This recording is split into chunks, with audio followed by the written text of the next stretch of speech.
through the ages without sacrifice. What?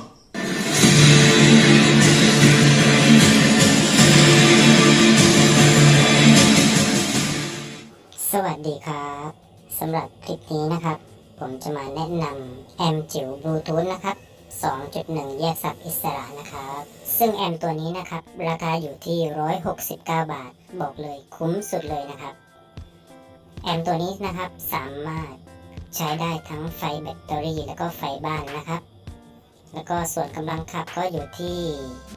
35 วัตต์นะครับซ้ายขวาข้างละ35 วัตต์ส่วนซับวูฟเฟอร์นะครับอยู่ที่60 วัตต์นะครับเหมาะสำหรับงาน DIY นะครับทำลำโพงบลูทูธฟังเล่นๆในบ้านนะครับสำหรับในคลิปนี้นะครับผมนำมาขับเสียงกลาง4 นิ้ว 2 ดอกนะครับแล้วก็4 นิ้วแบบเบี่ยงอีก2 ดอกนะครับต่อด้วยลำโพงฟูเรนซ์2 นิ้วอีก4 ดอกนะครับส่วนด้านบนก็จะเป็นจานแหลม2 นิ้ว 2 ดอกนะครับส่วนซับวูฟเฟอร์นะครับผมใช้